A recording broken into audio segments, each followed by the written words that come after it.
नमस्कार, information files के इस खास एपिसोड में आप सबका स्वागत है। आज हम एक महान संत की अद्भुत कहानी के बारे में जानेंगे, जिनकी कथा और उपदेश आज भी लोगों को प्रेरित करती है। और ये संत है नीम करौली बाबा।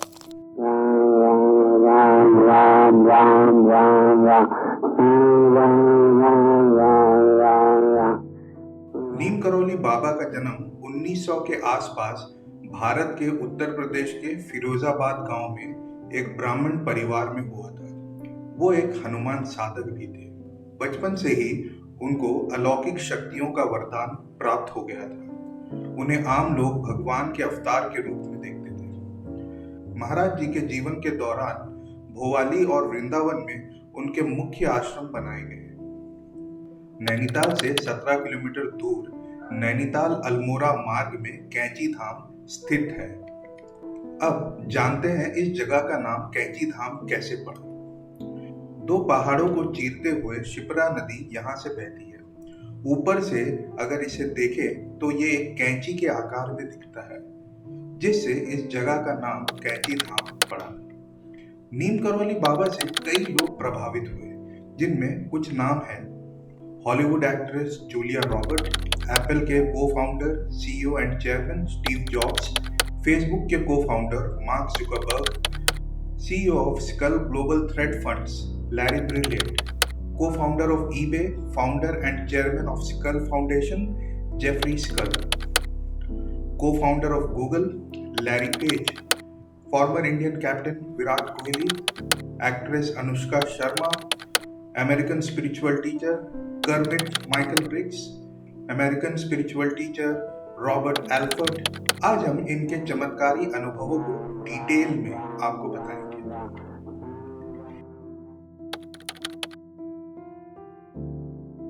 एक बार महाराज जी ट्रेन में सफर कर रहे थे। टीटी ने टिकट चेक करने के दौरान महाराज जी को बिना टिकट का पाया। टीटी ने ट्रेन रुकवाया और उन्हें ट्रेन से नीचे उतरने को कहा। महाराज जी ट्रेन से नीचे उतरे और जाकर नीचे बैठ गए। उसके बाद जब ट्रेन स्टार्ट करने का संकेत दिया गया, तब कई कोशिशों के बाद भी ट्रेन स्टार्ट नहीं हो पा रहा था। टेक्निकल टीम ट्रेन में सब चेक करने के बाद भी ये समझ नहीं पाई कि ये किस वजह से ट्रेन स्टार्ट नहीं हो रही है। ये खबर रेलवे ऑफिशियल्स तक पहुंचाया गया और महाराज जी के बारे में बताया भी गया। ट्रेन में बैठे यात्री ने भी टीटी से अनुरोध किया कि महाराज जी को ट्रेन के अंदर आने दिया जाए। रेलवे ऑफिशियल्स भी फाइनली महाराज जी को वापस ट्रेन में चढ़ने को कहा और अपने व्यवहार के लिए उनसे माफी भी मांगी। लेकिन महाराज जी ने दो शर्त रख दी। पहला, जहां उन्हें उतारा गया है रेलवे प्रशासन द्वारा वहां एक रेलवे स्टेशन बनाया जाएगा। जिस गांव में महाराज जी को उतारा गया था उस गांव का नाम है नीम करौली, और यहीं से उनका नाम नीम करौली बाबा पड़ा। दूसरा, रेलवे कर्मचारी आगे से अपने व्यवहार साधुओं के प्रति बेहतर करेंगे। ये दो शर्त जब माने गए तब महाराज जी ट्रेन पर चढ़े और टीटी को कहा कि ट्रेन स्टार्ट करें, जिससे ट्रेन स्टार्ट हुआ और सभी लोग वहां इस चमत्कार से हैरान थे। नीम करौली बाबा एक सिद्ध बाबा थे और उन्हें हनुमान जी का अवतार भी माना जाता है। एक बार कानपुर के एक नए हनुमान मंदिर के उद्घाटन के लिए नीम करौली बाबा को बुलाया गया। उस वक्त बाबा प्रयागराज में थे, इसलिए उन्होंने वहां जाने से मना कर दिया। इनॉग्रेशन की सुबह महाराज जी ने कहा कि उनकी तबीयत कुछ ठीक नहीं लग रही है और वो सोने के लिए उनके कमरे में चले गए। अगले दिन जब कानपुर से उनके भक्त प्रयागराज पहुंचे और महाराज जी को धन्यवाद किया कानपुर के मंदिर के इनॉग्रेशन में आने के लिए, ये सुन के आसपास के सभी लोग हैरान हो गए, क्योंकि इनॉग्रेशन की सुबह नीम करौली बाबा तो प्रयागराज में थे और उनके भक्त ने यह दावा भी किया कि सुबह 11 बजे तक वो वहीं थे।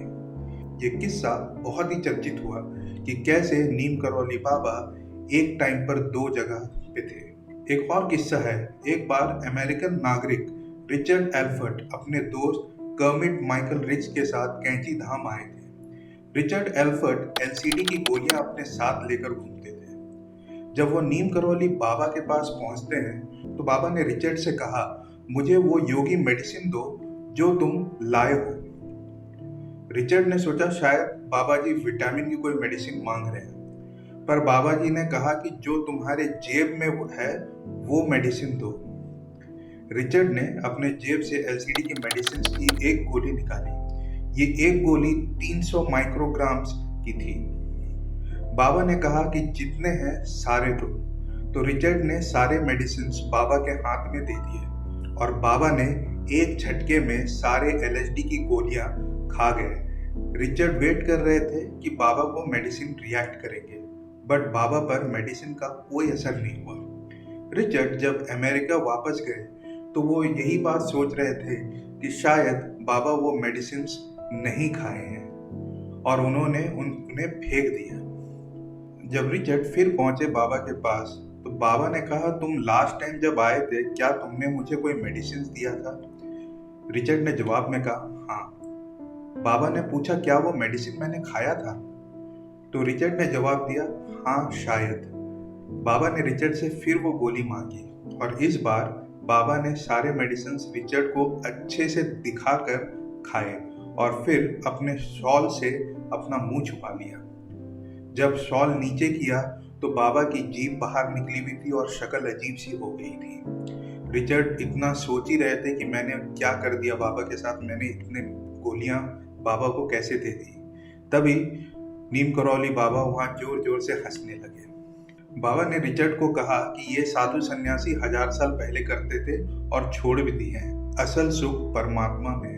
रिचर्ड एल्फर्ड बाद में रामदास बने और कर्मिट रिक्स बाद में भगवान दास बने और बाकी के जीवन स्पिरिचुअल मार्ग में लगा दिया। रामदास ने फिर नीम करौली बाबा के ऊपर एक बुक भी लिखी जिसका नाम है द मिरेकल ऑफ लव, जहां उन्होंने बाबा के चमत्कारी किस्सों के बारे में जिक्र किया है।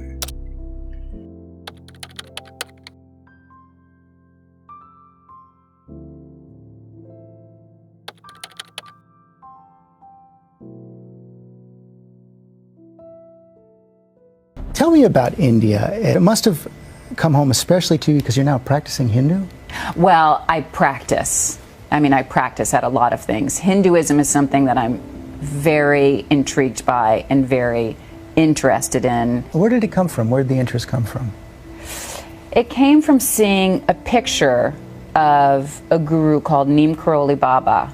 And I was so drawn to the picture of this person, and I didn't know who he was or what he was about, but felt a very strong interest. Did you ever meet the man? No, he passed long before I saw his picture, but just very intriguing, and that's the way things come into our lives. दोस्तों, अगर आपने इस जगह को visit नहीं किया है तो मैं आपको रेकमेंड करूंगा कि आप कैंची धाम आए, बाबा का आशीर्वाद लें। तो दोस्तों, आज के लिए इतना ही। इस वीडियो को लाइक और शेयर करना ना भूलिएगा और जिन लोगों ने इस चैनल को सब्सक्राइब नहीं किया है प्लीज इस चैनल को सब्सक्राइब करें। नीम करौली बाबा की जय। जय श्री राम, जय हनुमान।